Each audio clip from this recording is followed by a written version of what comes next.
सोचिए जरा, जिस जमीन से इस्लाम ने जन्म लिया, क्या वही जमीन आज उसके निशानों को मिटा रही है? क्या यह सिर्फ विकास है या इतिहास को जानबूझकर दफन करने की तैयारी? और अगर ऐसा है तो सवाल उठता है, क्यों, कैसे और किस कीमत पर? आज का यह वीडियो किसी अफवाह पर नहीं, बल्कि ऐसे फैसलों और घटनाओं पर रोशनी डालने वाला है जो आपको पहले 30 सेकंड में झकझोर देंगे और आखिरी सेकंड तक बांध कर रखेंगे। अपनी आंखों के सामने एक तस्वीर बनाइए, रेत के नीचे दबी सदियों पुरानी इमारतें, बुलडोजर की गड़गड़ाहट और उसी जगह उगते होटल व टूरिज्म प्रोजेक्ट्स। क्या यह मॉडर्नाइजेशन है या पहचान का रिसेट? क्योंकि जब किसी सभ्यता की जड़ें हटाई जाती हैं तो सिर्फ ईंट पत्थर नहीं टूटते, विश्वास, स्मृति और आस्था भी हिल जाती है। आज हम आपको दिखाने वाले हैं वो कड़ियां जो आमतौर पर जोड़कर नहीं देखी जाती। धार्मिक विरासत, सत्ता की रणनीति और भविष्य की बड़ी तस्वीर। और यहीं पैदा होती है असली क्यूरियोसिटी। क्या दुनिया का सबसे पवित्र भूगोल खुद अपने इतिहास से दूरी बना रहा है? क्या ये बदलाव अस्थायी हैं या एक स्थायी मोड़? एक बात साफ है, अगर आप बीच में उठे तो आधी सच्चाई लेकर उठेंगे, लेकिन अगर अंत तक टिके रहे तो आपको वो कनेक्शन दिखेगा जो आज तक अनदेखा रहा है।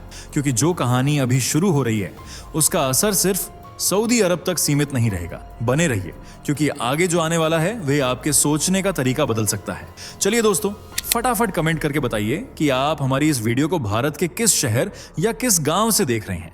हमें सच में जानना है कि फैक्ट मंत्रा परिवार देश के किन किन कोनों तक फैला हुआ है। और हाँ दोस्तों, अगर अभी तक आपने फैक्ट मंत्रा चैनल को सब्सक्राइब नहीं किया है तो अभी कर लीजिए, क्योंकि हम सनातन धर्म की आवाज को सिर्फ भारत ही नहीं, पूरी दुनिया तक पहुंचाने का काम कर रहे हैं। वीडियो को लाइक जरूर करें, क्योंकि आपका एक लाइक हमारा हौसला बढ़ाता है और हमें और भी दमदार, सच्चे और आंखें खोल देने वाले वीडियो आपके लिए लाने की ताकत देता है। तो देर किस बात की, कमेंट, लाइक और सब्सक्राइब तीनों कर दीजिए। और अब चलिए वीडियो में आगे बढ़ते हैं। क्यों जिस देश से इस्लाम की शुरुआत हुई वही उसके अंत की कहानी लिख रहा है? वो कौन सा देश है जो आज इस्लाम का इतिहास मिटा देना चाहता है? कैसे 8000 साल पुराना मंदिर इस जगह पर मिला? क्या सच में ऐतिहासिक इमारतों और मस्जिदों को तोड़ा जा रहा है? इसके पीछे की वजह क्या है? अगर आप भी इन सवालों के जवाब जानना चाहते हैं तो हमारे साथ वीडियो के लास्ट तक बने रहें। दोस्तों, वैसे तो आप समझ ही गए होंगे कि हम किस देश की बात कर रहे हैं। जी हाँ, सही समझे, हम बात कर रहे हैं मध्य पूर्व में अरब प्रायद्वीप पर स्थित सऊदी अरब के बारे में, जो लाल सागर और फारस की खाड़ी के बीच है। इसके पड़ोसी देश जॉर्डन, इराक, कुवैत, कतर, संयुक्त अरब अमीरात, यूएई, ओमान और यमन है। यानी सऊदी अरब चारों तरफ से मुस्लिम देशों से घिरा हुआ है, जबकि ये खुद भी एक इस्लामिक कंट्री है जिसकी फिजाओं में इस्लाम की खुशबू बहती है।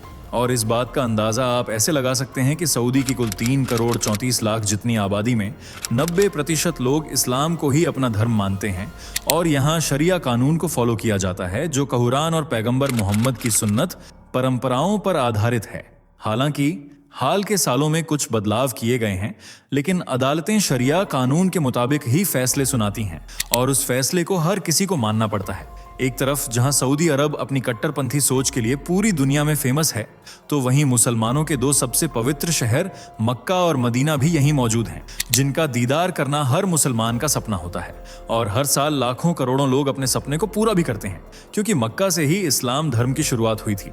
और इसी शहर में लगभग 2000 ईसा पूर्व अल्लाह के आदेश पर पैगंबर इब्राहिम और इस्माइल ने काबा की नींव रखी थी, जो एक घनाकार क्यूब के आकार की इमारत है और इसे अल्लाह का घर माना जाता है। इसी वजह से दुनिया भर के मुसलमान नमाज पढ़ते समय काबा की दिशा में मुंह करते हैं और हज यात्रा के दौरान लोग काबा की परिक्रमा करते हैं, जिसे किबला भी कहते हैं। ये काले कपड़े किस्वा से ढका रहता है और इसके अंदर 3 खंभे और कुछ सजावटी चीजें हैं। हालांकि इस्लाम के आगमन से पहले पूरे मक्का में मूर्ति पूजा होती थी और काबा के अंदर और आसपास करीब 360 देवी देवताओं की मूर्तियां रखी हुई थीं, जिनमें हुबल सबसे प्रमुख मूर्ति थी, जिसे अम्र बिन लुहई नामक व्यक्ति सीरिया से लाया था और लोग इनकी पूजा करते थे। जबकि कुछ मतों के अनुसार काबा में मौजूद काला पत्थर हजरे अस्वद शिवलिंग का एक हिस्सा था और प्राचीन काल में यहाँ भगवान शिव की पूजा होती थी। लेकिन जब मोहम्मद साहब को अल्लाह की तरफ से पैगंबर चुना गया और उन्हें इस्लाम को फैलाने का आदेश मिला, तब उन्होंने इन सभी मूर्तियों को तुड़वा दिया और लोगों से अल्लाह की इबादत करने के लिए कहा, जिसके बाद धीरे धीरे इस्लाम के फॉलोअर्स बढ़ने लगे, जो आज पूरी दुनिया में फैले हुए हैं। पर हज करने के लिए एक ही जगह पहुंचते हैं और वह है सऊदी अरब, जहां आज भी पैगंबर मोहम्मद साहब और उनके करीबी रिश्तेदारों से जुड़े कई सबूत मौजूद हैं। साथ ही उनकी कब्रगाह भी सऊदी अरब में ही है।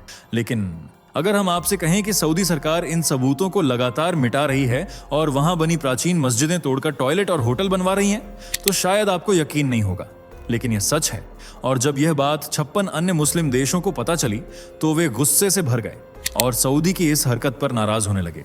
लेकिन वे यह शायद भूल गए हैं कि पैगंबर मोहम्मद ने 8000 साल से ज्यादा पुरानी यज्ञ की वेदियों और मंदिरों को तोड़कर ही इस्लाम की नींव रखी थी, जिसके सबूत आज सऊदी की जमीन से निकल रहे हैं। जैसा कि आप सबको पता भी होगा कि साल 2022 में सऊदी अरब की राजधानी रियाद में हुई खुदाई में कई चौंकाने वाली चीजें सामने आई थी। पुरातत्व विभाग को दक्षिण पश्चिम इलाके की अल फाउ साइट पर खुदाई में 8000 साल पुराना मंदिर मिला था और इतनी ही पुरानी यज्ञ वेदी मिली। और सबसे ज्यादा चौंकाने वाली बात यह थी कि यज्ञ वेदी उसी दिशा में थी जिस तरफ आमतौर पर भारतीय मंदिरों में होती है। साथ ही कई ऐसे अवशेष मिले जिन पर देवी देवताओं के चित्र उकेरे गए थे। ये खुदाई सऊदी अरब और फ्रांस के पुरातत्वविदों के संगठन सऊदी अरब हेरिटेज कमीशन ने की थी, जिन्होंने रिपोर्ट में यह दावा किया कि इस जगह पर 8000 साल पुरानी नवपाषाण काल की मानव बस्ती के अवशेष और 2807 कब्र भी मिली थीं, जो यह बताती हैं कि यहाँ एक समय इंसान रहा करते थे और वे हिंदू धर्म से जुड़े हुए थे। इतना ही नहीं, अल फाउ में जमीन के अंदर से कई धार्मिक शिलालेख भी मिले थे जो इस बात की गवाही दे रहे थे कि सऊदी अरब में पहले हिंदुओं का राजपाट था और यहाँ मूर्ति पूजा होती थी। लेकिन पैगंबर मोहम्मद ने उनका अस्तित्व मिटा दिया और सऊदी को इस्लाम के रंग में रंग दिया। ठीक उसी तरह जैसे भारत और अन्य देशों में मुस्लिम शासकों ने कई मंदिरों को तुड़वाया था और हिंदुओं को धर्म परिवर्तन करने पर मजबूर किया था, जिनमें सबसे पहले नाम लिया जाता है औरंगजेब का, जिसने चित्तौड़ में करीब 63 मंदिर तोड़े और काशी, मथुरा और सोमनाथ जैसे शहरों में भी मंदिरों को ध्वस्त किया था और उनकी जगह मस्जिदों और दरगाहों का निर्माण करवाया था। लेकिन वो कहते हैं ना कि बुरे कर्म का फल जरूर मिलता है, तो ऐसा ही कुछ अब सऊदी में हो रहा है। वो देश जहां से इस्लाम की शुरुआत हुई थी, वो मक्का शहर जहां पैगंबर मोहम्मद ने जन्म लिया था, जहां कई प्राचीन मस्जिदें मौजूद हैं, आज उसी सऊदी अरब में प्रिंस मोहम्मद बिन सलमान एक के बाद एक मस्जिदों को तोड़ते जा रहे हैं। जी हाँ, सही सुना, प्रिंस मोहम्मद सलमान, जो खुद एक मुसलमान हैं और यह बात अच्छे से जानते हैं कि मस्जिद को शहीद करना कितना बड़ा पाप है, वे लगातार उन्हें तुड़वाते जा रहे हैं। लेकिन अगर यह कारनामा भारत में होता तो हिंदू मुसलमान के बीच अब तक युद्ध छिड़ चुका होता और कई लोगों की जान भी चली गई होती। लेकिन सऊदी, जिसे इस्लाम का गढ़ माना जाता है, उसके खिलाफ शायद भारत के मुसलमानों में बोलने की हिम्मत नहीं है। हालांकि ऐसा कहा जा रहा है कि सऊदी के अगेंस्ट कई मुस्लिम देश खड़े हुए हैं, जिनमें पाकिस्तान भी शामिल है, और सभी देश सऊदी अरब के प्रिंस पर अपना गुस्सा जाहिर कर रहे हैं। उनका कहना है कि प्रिंस मोहम्मद बिन सलमान ने उनकी पाक जगह यानी मस्जिदों को तोड़ने का गुनाह किया है, जिनके बारे में ऐसा कहा जाता है कि अगर कोई मस्जिद एक बार बन गई तो कयामत तक उसे कोई नहीं मिटा सकता। लेकिन शायद सऊदी सरकार इस बात को भूल गई है। इसी वजह से वे दर्जनों की तादाद में मस्जिदों को ध्वस्त करवा रहे हैं, जबकि वहां रहने वाले मुस्लिम सिर्फ तमाशा देख रहे हैं। वे न तो सरकार के खिलाफ आवाज उठा रहे हैं और न ही अपनी मस्जिदों को बचाने के लिए कोई एक्शन ले रहे हैं, क्योंकि उन्हें पता है कि वे कुछ भी कर लें, लेकिन कोई फायदा नहीं होने वाला। मोहम्मद बिन सलमान सऊदी को टूरिस्ट प्लेस बनाने की कसम खा चुके हैं ताकि भविष्य में वे सिर्फ तेल पर निर्भर न रहें। उन्होंने सऊदी में कई कानून भी बदल दिए हैं जो इस्लाम के अंत की निशानी माने जा रहे हैं। जैसे प्रिंस मोहम्मद बिन सलमान ने सऊदी अरब में शराब बेचना और खरीदना लीगल कर दिया है। उनके आदेश पर देश में नई शराब की दुकानें खुल चुकी हैं, जबकि 73 साल से यहाँ शराब पर बैन लगा हुआ था, क्योंकि इस्लाम में शराब को हराम माना जाता है और अल्लाह ने कुरान शरीफ में भी शराब न पीने का हुक्म दिया है, क्योंकि इसे पीने के बाद इंसान अपना आपा और सूझबूझ खो देता है। इसी वजह से कई मुस्लिम देशों में शराब पर बैन लगा हुआ है, लेकिन सलमान ने अब इसे हटा दिया। इसके अलावा उन्होंने दशकों से बंद सिनेमा घरों को भी फिर से खोल दिया है, जिन्हें मौलानाओं ने बंद करवा दिया था, लेकिन मोहम्मद बिन सलमान ने उन्हें जनता के लिए फिर से खोल दिया। इतना ही नहीं, सऊदी में प्रिंस मोहम्मद बिन सलमान ने साल 2024 में पहली बार मिस यूनिवर्स प्रतियोगिता में हिस्सा लेने का ऐलान किया था, जिसके बाद 16 मार्च को रियाद की 27 वर्षीय मॉडल और सोशल मीडिया इन्फ्लुएंसर रूमी अल कहतानी ने सऊदी अरब की पहली प्रतिनिधि के तौर पर इस प्रतियोगिता में हिस्सा लिया, जो छोटे कपड़ों में सऊदी के फ्लैग के साथ पोज करती नजर आई। हालांकि इस बात पर काफी बवाल भी हुआ था, क्योंकि इस्लाम में महिलाओं को पर्दे में रहने का हुक्म दिया गया है, लेकिन मोहम्मद बिन सलमान सब कुछ भूल चुके हैं इसलिए वे सऊदी की सबसे ओल्डेस्ट मस्जिदों को तोड़वा रहे हैं। और इस बात की जानकारी इस्लामिक हेरिटेज रिसर्च फाउंडेशन ने पब्लिश की है कि साल 1985 के बाद सऊदी अरब ने 98% से ज्यादा इस्लाम के ऐतिहासिक और धार्मिक स्थलों को जमीन में दफन कर दिया। वहीं वॉशिंगटन के इंस्टीट्यूट फॉर गल्फ अफेयर्स के अली अल मोहम्मद ने आशंका जताई कि सऊदी शेख अब सऊदी से इतिहास को मिटाना चाहते हैं और अपने देश को कट्टरपंथी सोच से आजाद करना चाहते हैं। उनका मानना है कि वे यह सब करके अपनी कंट्री को मुस्लिम कंट्री से हटाकर राष्ट्रवाद और सनातन से जोड़ रहे हैं, जिसकी पहल उन्होंने मस्जिदों और कब्रों के साथ साथ ऐतिहासिक इमारतों को खत्म करके शुरू कर दी है। उन्होंने धार्मिक स्थलों को नेस्तनाबूद कर दिया है और कुछ इमारतों में बदलाव किया जा रहा है ताकि आधुनिकता की जगह बनाई जा सके। जैसे सऊदी अरब सरकार मक्का स्थित पवित्र काबा में एक हटाई जा सकने वाली छत का निर्माण करने जा रही है, जिसे लेकर सऊदी अरब की सरकार पर लोग सवाल खड़े कर रहे हैं।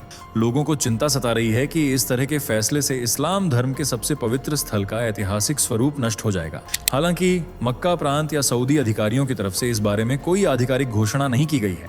इसी बात से आप समझ सकते हैं कि प्रिंस मोहम्मद बिन सलमान अपनी कंट्री को मॉडर्न बनाने के लिए किस हद तक धार्मिक स्थलों में बदलाव कर रहे हैं, जबकि सनातन के करीब होते जा रहे हैं, क्योंकि उन्हें कहीं ना कहीं यकीन हो गया है कि सनातन ही सच्चा धर्म है, जबकि इस्लाम का अंत करीब है। इसी वजह से सऊदी अरब धीरे धीरे मोहम्मद पैगंबर द्वारा बनाई गई मस्जिदों को जड़ से खत्म करता जा रहा है। हालांकि सऊदी शासकों का ऐतिहासिक स्थलों को नष्ट करने का एक लंबा इतिहास रहा है, लेकिन कार्यकर्ताओं का कहना है कि हाल ही में मस्जिदों को तोड़ने का दायरा काफी बड़ा है।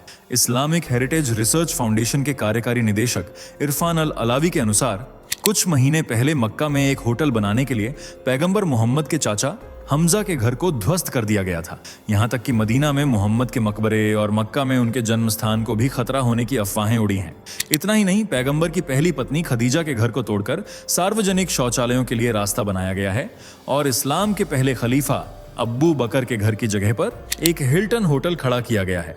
इस तरह मोहम्मद बिन सलमान एक के बाद एक ऐतिहासिक इमारतों को नष्ट करते जा रहे हैं, जिसे इस्लाम का अंत बताया जा रहा है। वैसे दोस्तों, आपको क्या लगता है, क्या इस्लाम का अंत होने वाला है?